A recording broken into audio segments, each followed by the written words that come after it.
The shuttle doors opened with a soft hiss, and Yuna Kim stepped onto Station Horizon for the first time. She was 16 years old, with dark hair tied back in a simple ponytail and eyes that carried a quiet sadness she tried hard to hide. Her small bag hung from one shoulder. It held everything she owned that mattered: a photograph of her family, a warm book of Korean poetry her grandmother had given her, and a small piece of stone from the mountains near her home on Earth. The station was enormous. Curved walls of silver metal stretched upward into a ceiling so high that clouds actually formed near the top. Artificial sunlight poured through massive windows, and everywhere Yuna looked, she saw aliens. Hundreds of them. Thousands. Species she had only seen in textbooks walked past her without a second glance. Tall crystalline beings that seemed to be made of living glass. Small furry creatures that floated instead of walked. Insect-like aliens with clicking mandibles and hard shells that gleamed under the lights. And then there was her. One small human girl, standing alone in the middle of the busiest place she had ever seen. A robotic voice spoke from a small device attached to her collar. It was her translator, given to her by the Galactic Unity Academy when she was accepted as a student. The voice said, "Welcome to Station Horizon. Please proceed to Registration Hall 7 for student orientation." Yuna took a deep breath. The air smelled strange here. Too clean, too filtered, missing all the small scents she had grown up with. No grass, no rain, no hint of the sea. Just recycled oxygen that had been breathed by a million different lungs. She walked forward, keeping her steps slow and careful. Her teachers on Earth had warned her about this. Humans moved too fast for most alien species. A normal human walking pace looked aggressive to creatures who had evolved on peaceful worlds where nothing ever chased them. So Yuna had practiced walking slowly. She had practiced speaking softly. She had practiced making herself small and unthreatening, even though everything inside her wanted to run and explore and discover. The other students noticed her. Immediately a group of Valari, those beautiful crystalline beings, stopped their conversation as she passed. Their bodies made soft chiming sounds that her translator rendered as whispers. "Is that a human?" one of them asked. "From Earth? The Death Planet?" Yuna pretended not to hear. She kept walking. The whispers followed her all the way to Registration Hall 7. The orientation lasted 3 hours. Yuna sat in the back of the room, trying to pay attention while also trying to ignore the constant stares. The academy director, a large being covered in soft blue fur, explained the rules and expectations. Students were expected to attend all classes. Students were expected to respect all species. Students were expected to report any conflicts to the administration rather than handling them personally. Violence of any kind, the director said, will result in immediate expulsion. Yuna felt several pairs of eyes turn toward her. She kept her gaze forward and her hands folded in her lap. After orientation, she was assigned to her living quarters. Her roommate was already there when she arrived, a Valari girl named Prism, whose body was made of pale pink crystal that caught the light and scattered it into rainbows on the walls. "Oh," Prism said when Yuna entered. The single word carried a weight of disappointment that needed no translation. "You're the human." "I'm Yuna," she said quietly. "It's nice to meet you." Prism did not respond. She simply turned back to arranging her belongings on her side of the room. That night, Yuna lay in her bed and stared at the ceiling. The room was too quiet. On Earth, there had always been sounds, birds singing, wind moving through trees, the distant rumble of thunder. Here, there was only the soft hum of the station's life support systems and the occasional chiming of Prism's crystalline body as she shifted in her sleep. Yuna closed her eyes. But she did not really sleep. Humans did not sleep the way other species did. They entered a state of rest but part of their brain always stayed alert, always watching for danger. It was a survival trait from Earth, where predators hunted at night and only the vigilant lived to see morning dawn at some point. She heard Prism get up and leave the room. The next morning, Una received a message from the housing office. Prism had requested a room transfer, citing irreconcilable biological differences. The request had been approved. Yuna read the message 3 times, then deleted it. She ate breakfast alone in the corner of the cafeteria. Her meal was simple rice, vegetables, and a small piece of cooked fish. The other students gave her table a wide berth. A group of Miru, aquatic beings in water-filled suits, actually changed direction to avoid. Walking past her, she heard snippets of conversation. As students passed, heard they eat the flesh of dead animals. Planet has active volcanoes and earthquakes, and storms that can destroy entire cities. Don't understand how anything can survive there, let alone develop intelligence. Una chewed her food slowly and did not look up. In her first class, Galactic History, the teacher, a elderly Thessie with a cracked and worn exoskeleton, asked each student to introduce themselves and share something about their homeworld. When Una's turn came, the room went silent. "My name is Una Kim," she said softly. "I come from Earth. It's a small planet in the outer spiral arm of the galaxy. We have mountains and oceans and forests." She paused, trying to think of something that would not frighten them. "We have seasons. The weather changes throughout the year. In winter, water falls from the sky as frozen crystals called snow. It covers everything in white. I think it's very beautiful." The teacher made a clicking sound that the translator rendered as, "How quaint. Please take your seat." Una sat down. Behind her, she heard someone whisper, "Deathworlder." She did not turn around. She simply opened her notebook and prepared to take notes like any other student. But she was not like any other student. She knew that now. She had known it from the moment she stepped off the shuttle and saw the fear in the eyes of everyone who looked at her. She was human. She was from Earth, and to everyone on this station, that made her a monster.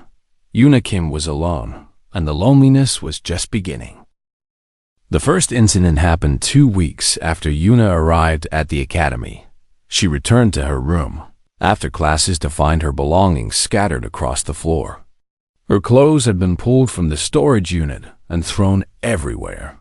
Her grandmother's poetry book lay in the corner, its pages bent and torn. The small stone from the mountains near her home, the one piece of earth she had brought with her, was gone. Una stood in the doorway for a long time, staring at the mess. Then she slowly knelt down and began picking up her things. She smoothed the pages of the poetry book as best she could. She folded her clothes and put them away. She searched everywhere for the stone, but it was nowhere to be found. She did not report the incident. She did not tell anyone. She simply cleaned up and went to dinner as if nothing had happened. 3 days later, her translator stopped working. It happened in the middle of class, during a lecture on interstellar trade routes. One moment she could understand everything the teacher was saying. The next moment, all she heard was a harsh buzzing sound followed by silence. The teacher noticed her confusion. "Is there a problem, Student Kim?" Una tapped her translator. Nothing happened. "I'm sorry," she said in Galactic Common, the universal trade language she had studied on Earth. Her accent was thick and her words were clumsy, but she could make herself understood. "My translator is broken." The class erupted in clicking, chiming, and bubbling sounds that she could not understand. She saw students laughing at her. She saw the teacher's expression shift from annoyance to something that might have been pity. "Report to the technology office after class," the teacher said. "They will issue you a replacement." The technology officer who examined her translator was a Thessie, one of the insectoid species that seemed to hold positions of authority throughout the station. He turned the small device over in his clawed hands and made a series of clicking sounds. "This was not a malfunction," he said finally. "The internal circuits have been deliberately damaged. Someone did this on purpose." Yuna was not surprised. "Can it be fixed?" "No. You will need a new unit. I will file a report and issue a temporary replacement." The officer paused. "Do you know who might have done this?" Yuna thought of the scattered belongings, the missing stone, the whispers that followed her everywhere. "No," she said. "I have no idea." The officer studied her for a moment. His compound eyes reflected her face 100 times over. Then he simply handed her a new translator and sent her on her way. The real trouble began a month later. His name was Clicking Shard. He was a Thessi, tall and strong, with a polished black exoskeleton and mandibles that gleamed like knives. His family held high positions in the Thessi government. His father was an admiral in the Galactic Fleet. His mother was a senator. Clicking Shard had grown up knowing that he was better than everyone else, and no one had ever told him otherwise. He found Yuna in the atmospheric gardens. The gardens were Yuna's favorite place on the station. It was the only area with real soil, real plants, real growing things. The academy maintained it as a recreation space, a small piece of nature in the middle of the cold metal station. Yuna went there every evening after classes, just to sit in the grass and feel something alive. Beneath her fingers, she was sitting under a tree that had been imported from some distant world when Clicking Shard and his friends appeared. There were 5 of them in total, all Thessi, all with the same arrogant posture and cold compound eyes. "So this is where the monster hides," Clicking Shard said. Yuna did not look up. "I'm not hiding. I'm just sitting here, sitting in our garden, breathing our air, contaminating our station with your Deathworld diseases." Clicking Shard stepped closer. His friends fanned out around her, forming a loose circle. "Do you know what your kind did to the Thessi human? Before we achieved spaceflight, your people came to our world. They called themselves explorers, scientists. They brought bacteria from your death planet. Bacteria that killed millions of my people." Yuna had heard this story before. It was taught in Galactic history class as an example of human carelessness. A human expedition had visited the Thessi homeworld 200 years ago. They had followed proper decontamination protocols, but Earth bacteria were resilient. Some had survived. The resulting plague had killed over 40 million Thessi before a cure was developed. "I'm sorry for what happened to your people," Yuna said quietly. "But that was 200 years ago. I wasn't even born. You carry the same bacteria in your body right now," Clicking Shard said. "You are a walking plague, a disease wrapped in skin." He leaned down until his mandibles were centimeters from her face. "You don't belong here. You don't belong anywhere. Your entire species should have been quarantined on your death planet and left to rot." Yuna's hands trembled. Not from fear. She had faced worse than this, growing up on Earth. She trembled from the effort of holding herself still. Every instinct in her body screamed at her to move, to defend herself, to fight. But she knew what would happen if she did. One human attacking 5 Thessi students? Even in self-defense, she would be expelled. She would prove everything they believed about her species. So she sat perfectly still and said nothing. Clicking Shard waited. When she did not respond, he made a harsh clicking sound that was probably a laugh. "Pathetic. I heard Deathworlders were supposed to be dangerous. But you're just a scared little animal, aren't you? A frightened prey creature pretending to be a predator." He straightened up and gestured to his friends. "Let's go. This thing isn't worth our time." They walked away, leaving Yuna alone in the garden. She sat there for a long time after they left. The artificial sun began to dim as the station cycled into its night mode. The plants around her rustled in the gentle artificial breeze. Finally, she reached into her pocket and pulled out a small object. It was her stone, the one she thought had been stolen. She had found it 3 days ago, wedged behind a maintenance panel in the corridor outside her room. Someone had thrown it there, probably assuming it would be lost forever. Yuna held the stone tightly in her hand. It was warm from her body heat. It was rough and ordinary, just a piece of rock from a mountain on Earth. But it was hers. It was home. "I can do this," she whispered to herself. "I can survive this." She did not know yet how wrong she was. The worst was still to come. 3 months passed. 3 months of whispers in the hallways. 3 months of students changing seats when Yuna sat down. 3 months of finding her assignments deleted from the school system, her locker filled with garbage, her name written on bathroom walls alongside words that her translator struggled to render into anything polite. Yuna learned to endure. She woke up early, before the other students, and ate breakfast alone in her room. She took the longest routes between classes to avoid the crowded corridors. She sat in the back of every classroom, spoke only when directly addressed, and made herself as invisible as possible. Her grades, which had been excellent in her first weeks, began to fall. She could not concentrate. She could not sleep. Every night, she lay awake in her empty room, staring at the ceiling, listening to the hum of the station, and wondering why she had ever thought she could do this. She stopped sending messages home. Her mother wrote to her every day, asking how she was doing, asking about her classes, asking about her friends. Yuna responded with lies. "Everything is fine," she wrote. "I'm doing well. I'm making friends. School is challenging, but I'm keeping up." She could not bear to tell them the truth. Her parents had sacrificed so much to send her here. They had sold their small farm.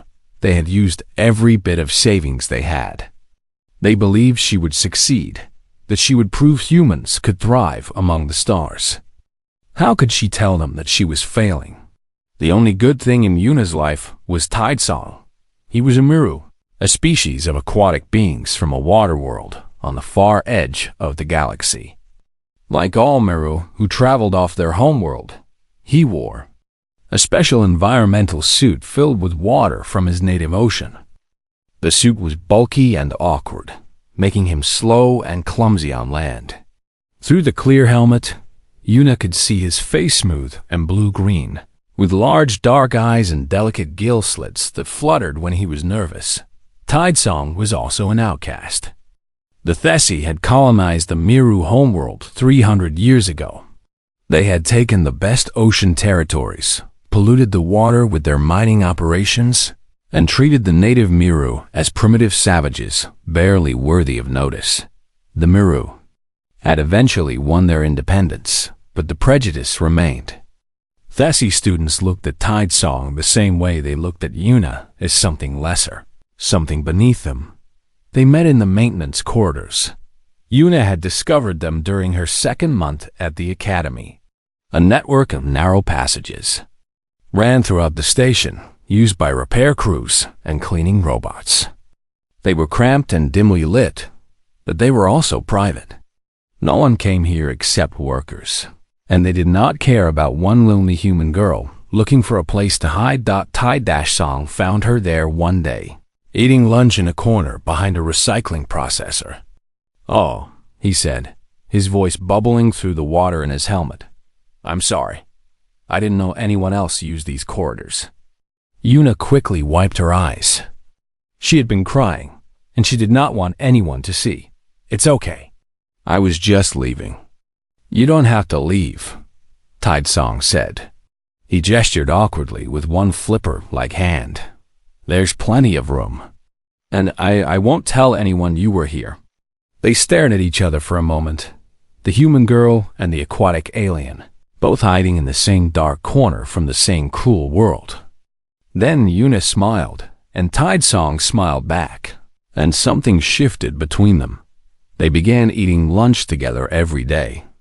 Tidesong told her about his homeworld, the endless blue oceans, the great coral cities, the songs that traveled for thousands of kilometers through the deep water. Yuna told him about Earth, the mountains and forests, the changing seasons, the feeling of rain on her skin.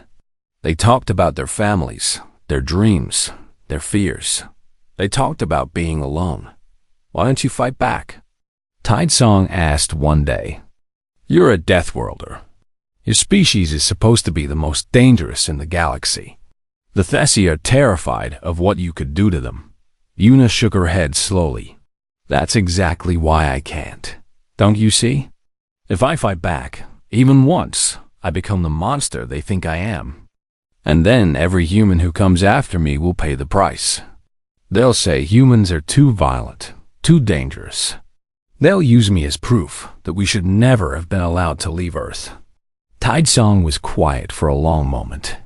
Then he reached out and placed his flipper hand on her shoulder. The gesture was clumsy. His species did not touch the way humans did, but the meaning was clear. You're the bravest person I've ever met, he said. Yuna did not feel brave. She felt tired and scared and desperately alone. But she covered his hand with her own and managed a small smile.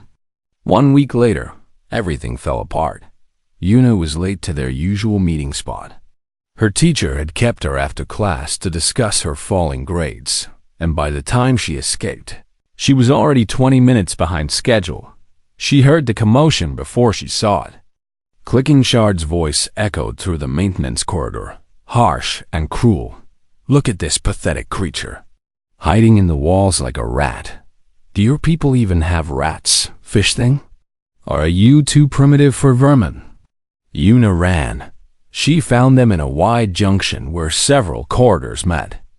Clicking Shard and his 4 friends had Tidesong surrounded. The mirror boy was pressed against the wall, his environmental suit scratched and dented where they had shoved him. Please, Tidesong said, his voice trembling. I haven't done anything to you. Please just let me go. You're friends with the Deathworlder, Clicking Shard said. That's enough. He turned to his friends. Do you know the Miru can't survive outside their suits? Take away the water, and they suffocate. Just like a fish on dry land. One of the Thessi grabbed Tidesong's arm. Another began examining the seals of his suit. Yuna's heart stopped. Stop, she said. Her voice came out wrong, too loud, too sharp.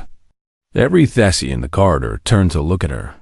Clicking Shard's mandibles spread in what might have been a smile. Ah, the monster herself. Come to watch your little friend suffer?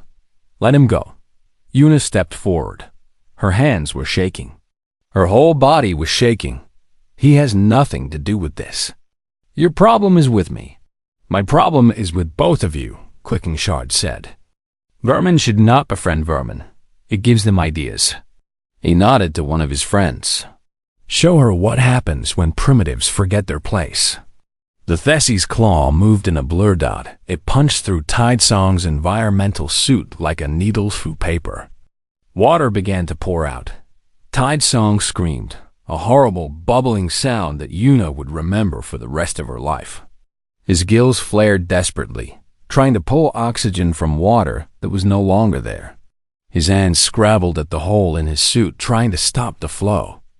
He had minutes to live. Maybe less. Clicking Shard laughed. It was a cold, cruel sound, like metal scraping against metal. Well, Deathworlder, are you going to save your friend? Better hurry. The nearest water supply is 3 corridors away. Do you think you can carry him that far before he dies? Yuna looked at Tidesong. She looked at the water spreading across the floor. She looked at Clicking Shard's smug, satisfied face, and something inside her went very, very quiet. All her life, Yuna had controlled herself. She had held back her strength, her speed, her instincts. She had made herself small and soft and harmless, because that was what the galaxy expected of her. But Tidesong was dying. Her friend was dying, and she was done holding back. Later, the Academy security team would review the footage from 17 different cameras. They would slow it down, frame by frame, trying to understand what they were seeing. They would call in experts on human biology. They would consult medical texts and military reports and historical records from Earth's violent past. None of it would prepare them for what one 16-year-old girl could do when she stopped holding back. Una moved. One moment she was standing 12 meters away from Clicking Shard. The next moment, she was directly in front of him. To the Thessi, who had evolved on a world with gentle gravity and no predators, she seemed to teleport. Their minds simply could not process the speed. Una's palm struck Clicking Shard's thorax. It was not a punch. It was not a strike. It was a simple push, the kind of motion a human might use to open a heavy door. But behind that motion was every bit of strength that Una had spent her entire life hiding. The strength that came from growing up on a world where gravity crushed bones and only the strong survived. The strength that had been building inside her for 16 years, waiting for the moment when she finally let it out. Clicking Shard's exoskeleton cracked. The sound was enormous, like a tree being struck by lightning. The Thessi flew backward through the air and hit the wall so hard that he left a dent in the metal. He slid to the ground and did not move. His four friends stood frozen. Their minds were still trying to understand what had happened. One moment their leader had been laughing. The next moment he was broken on the ground and the human girl was standing where he had been. Then they attacked. They were Thessi warriors, trained since childhood in the art of combat. Their claws were sharp enough to cut through metal. Their exoskeletons could withstand most conventional weapons. They had never lost a fight in their lives. The first one reached Una in half a second.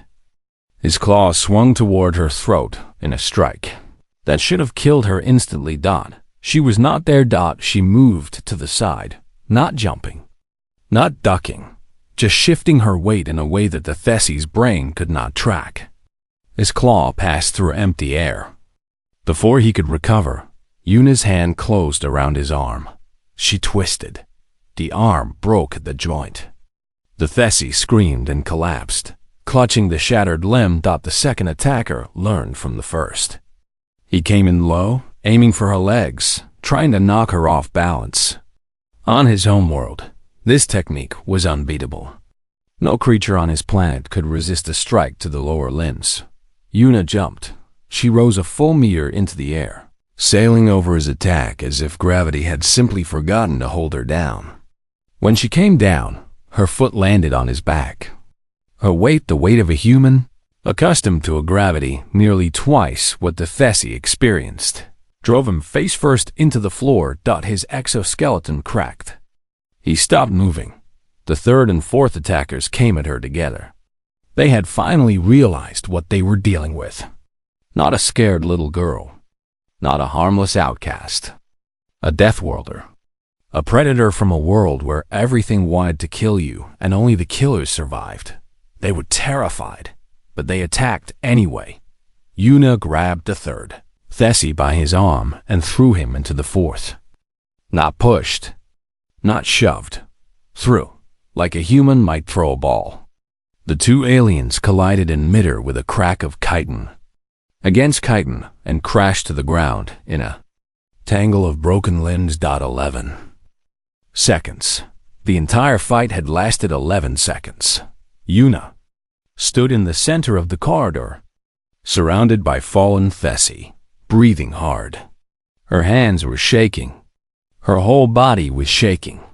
She could feel her heart pounding in her chest, the adrenaline surging through her blood, the ancient instincts of her ancestors screaming at her to keep fighting, keep moving, keep killing until every threat was eliminated. But she did not keep fighting. She turned away from the Thessi and ran to Tidesong. Her friend was lying on the ground, his gills barely moving. The water in his suit was almost gone. His dark eyes were half closed, and his skin had turned from healthy blue-green to a terrible gray. Una dropped to her knees beside him.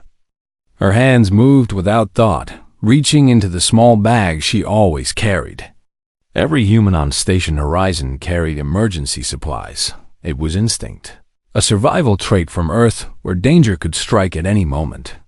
She pulled out emergency tape and began sealing the hole in Tidesong's suit. Her hands were covered in blood. Thessi blood, blue and thick like oil. She did not care. The seal held. But Tidesong had lost too much water. He needed more, or he would die. Yuna picked him up. He weighed almost nothing to her, another gift of Earth's gravity. She cradled him in her arms like a child and began to run. The nearest water supply was 3 corridors away. Clicking Shard had been right about that. But Clicking Shard did not understand what 3 corridors meant to a human at full sprint. Yuna ran. She ran faster than she had ever run before. Her feet pounded against the metal floor. The corridor blurred around her. Students and staff flattened themselves against the walls as she passed, their faces frozen in expressions of shock and terror. She did not see them. She saw only the path ahead and the fading pulse of the friend in her arms. 20 seconds. That was how long it took her to reach the medical bay. She burst through the doors like a storm, screaming for help. The medical staff, a mix of species from across the galaxy, turned to stare at her. They saw the blood on her hands, the desperation in her eyes, the dying Miru boy in her arms. They did not hesitate. Within moments, Tidesong was in an emergency tank, surrounded by fresh water pumped directly from the station's reserves. Medical drones swarmed around him, analyzing his condition, administering treatment. The doctor in charge, a 6-armed Kalori, with decades of experience, worked with a focus and intensity that Yuna had never seen. She could only stand outside the treatment area, watching through the transparent wall. Her hands were still shaking. The blood on them was starting to dry. Station security arrived 10 minutes later. There were 6 of them, large, armed, wearing full combat armor. They surrounded Yuna with weapons raised, shouting orders in a dozen languages that her translator rendered as variations of the same command. Get on the ground. Put your hands behind your head. Do not move. Yuna got on the ground. She put her hands behind her head. She did not move. As they restrained her, she turned her head just enough to see through the medical bay wall.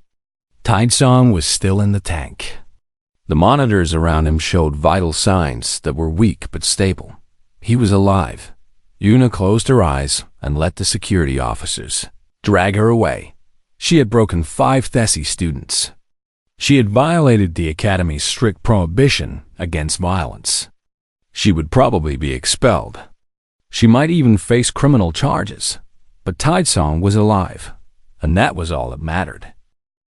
The tribunal chamber was the largest room Yuna had ever seen. It was built for moments like this, moments when the fate of individuals and the relationships between species hung in the balance. The ceiling arched high overhead, covered in symbols representing every member world of the galactic unity. The walls were lined with seats for observers, and every seat was filled. They had come to watch the Deathworlder be judged. Yuna sat alone at a small table in the center of the room. She wore the plain gray clothes of a detained student. Her hands were folded in front of her, and she kept her eyes forward, refusing to look at the crowd. She could feel their stares like physical pressure against her skin. The tribunal panel sat on a raised platform in front of her. 5 judges, representing 5 different species. In the center was the Academy director, the blue-furred being who had welcomed her on her first day. His expression was unreadable. To the right of the platform sat Clicking Shard's family. His father was an admiral. Yuna could tell from the medals covering his uniform. His mother was a senator, dressed in the formal robes of the Thessi government. They looked at Yuna with hatred so pure and concentrated that she could almost taste it. Clicking Shard himself sat in a floating medical chair, his cracked exoskeleton wrapped in healing bandages. He had survived. All 5 of the Thessi students had survived. though they would carry scars for the rest of their lives. The Admiral spoke first. His voice was harsh and cold, each word clicking like the strike of a hammer. This creature attacked my son and 4 other students without provocation. She broke their bodies. She left them bleeding on the ground. And she did it because she's exactly what we always knew humans to be: violent, savage, uncontrollable. He pointed one claw at Yuna. She must be expelled. She must face criminal prosecution. And her species must be reminded that they are guests in this galaxy, not conquerors. The crowd murmured in agreement. Then a new voice spoke. "May I address the tribunal?" Everyone turned to look at the woman who had spoken. She was human, small and weathered, with gray hair pulled back in a tight bun and eyes that had seen more than most beings could imagine. She wore the formal uniform of Earth's diplomatic corps. Ambassador Jisoo Park. The director nodded. "The human representative is recognized." Ambassador Park walked to the center of the chamber. She did not look at the crowd. She did not look at Clicking Shard's family. She looked only at the tribunal panel, and when she spoke, her voice was calm and steady. "You call us Deathworlders," she said. "You say it like an insult, like a curse, like something shameful that we should apologize for. But let me tell you what it really means to come from Earth." She paused, letting the silence stretch. "It means we evolved on a planet that tried to kill us every single day. Our gravity would crush most of your species. Our atmosphere is filled with oxygen, a corrosive gas that burns through metal. Our weather patterns include storms that level cities and earthquakes that reshape continents. And on this planet, surrounded by all this danger, we were not the apex predators. We were prey." The crowd shifted uncomfortably. "Our ancestors were hunted by creatures with claws and fangs and strength far beyond their own. They survived not because they were the strongest, but because they learned to be smart, to work together, to protect each other at all costs." Ambassador Park turned slowly, taking in the entire chamber. "That is what you do not understand about humans. Our strength is not our greatest trait. Our greatest trait is our restraint." She walked to a console and pressed a button. A holographic display appeared in the air footage from the security cameras in the maintenance corridor. "Watch," she said. The crowd watched. They saw Clicking Shard and his friend's corner Tidesong. They saw the casual cruelty, the mocking laughter. They saw the claw punch through the environmental suit. They saw the water begin to flow and Tidesong begin to die. And they saw Yuna. "This girl," Ambassador Park said, "endured 3 months of harassment, vandalism, and abuse. She never fought back. She never raised a hand against anyone. She did everything right, followed every rule, absorbed every insult, made herself small and harmless because she knew that one human's actions would reflect on all humans." The footage showed Yuna moving. The crowd gasped. Even slowed down, her speed was almost impossible to follow. She only acted when innocent life was in danger. She used the minimum force necessary to stop the attack. And the moment the threat was over, the very moment she stopped fighting and focused on saving her friend. Ambassador Park turned off the display.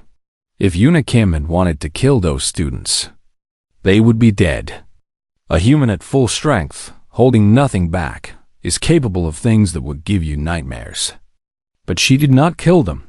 She broke their bodies just enough to stop them, and then she left them behind because their lives were not her priority. Her friend's life was her priority. She pointed at Clicking Shard.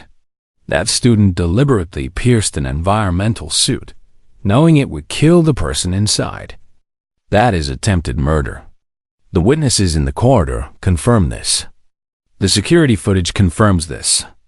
And yet his family stands here demanding justice for the injuries he received while committing a violent crime. The Admiral started to speak, but Ambassador Park cut him off. "You want to expel Yuna Kim. You want to prosecute her. You want to make an example of her. Her voice dropped, becoming low and hard. "But let me tell you what will happen if you do. You will tell every human in the galaxy that restraint is worthless. That we will be judged as monsters no matter how we behave. That there is no point in holding back, because you will punish us anyway." She let the words hang in the air. "Is that the message you want to send?" The tribunal deliberated for 6 hours. Yuna sat in a holding room during the deliberation, staring at the wall. She did not hope. She did not pray. She simply waited. When they finally called her back, the chamber was even more crowded than before. Word had spread across the station. Everyone wanted to see how this would end. The director spoke. "After careful review of all evidence and testimony, this tribunal has reached its decision." He paused. "The student Yuna Kim is cleared of all charges. The evidence clearly shows that she acted in defense of another student whose life was in immediate danger. Her response, while severe, was proportionate to the threat." The crowd erupted in noise, some cheering, some protesting, most simply shocked. The director raised a hand for silence. "Furthermore, the student's clicking shot and his 4 companions are expelled from this academy, effective immediately. They will face criminal prosecution for the attempted murder of the student Tidesong." Clicking Shard's father roared in outrage. His mother began shouting about diplomatic incidents and political consequences. Security officers moved to restrain them. Yuna did not hear any of it. She was looking at the gallery, where a familiar figure had just entered in a floating water chair. Tidesong. He was weak and pale, but he was alive. His dark eyes found hers across the crowded chamber. He raised one flipper hand in a small wave. Yuna smiled. It was the first real smile she had worn in months. In the days that followed, something changed at Galactic Unity Academy. Students who had once avoided Yuna now approached her cautiously at first, then with growing warmth. They had seen the footage. They had heard the testimony. They understood now that the human girl was not a monster wearing a mask of kindness. She was someone who had every reason to be cruel and chose kindness instead. A Valari student returned. Yuna's stone from the mountains. She had found it hidden in Clicking Shard's belongings and wanted to give it back. A group of Miru invited her to visit their homeworld someday. Even a few Thessi students approached her to apologize for their species' behavior. Yuna accepted all of it with grace. She did not hold grudges. She did not seek revenge. She simply continued as she always had, quiet, gentle, trying to make herself belong. But she no longer made herself small. On the last day of the semester, Yuna sat in the atmospheric gardens with Tidesong. The artificial sun was warm on her skin. The grass was soft beneath her fingers. Somewhere nearby, a bird imported from some distant world was singing. "What will you do now?" Tidesong asked. Yuna thought about it. She thought about her family back on Earth, waiting for news. She thought about all the humans who would come after her, who would walk these corridors and face these challenges and carry the weight of their species' reputation. "I'll keep going," she said finally. "I'll study hard. I'll make friends. I'll prove that humans can be trusted." She paused. "And if anyone ever threatens someone I care about again." She did not finish the sentence. She did not need to. Tidesong laughed, a bubbling, joyful sound that echoed through his water-filled helmet. "I feel very safe being your friend." "You should," Yuna said. And she meant it. Somewhere far away, on a small blue planet called Earth, a family received a message from their daughter Dodd. It said, "I'm okay. I finally belong." And for the first time in a long time, it was not a lie.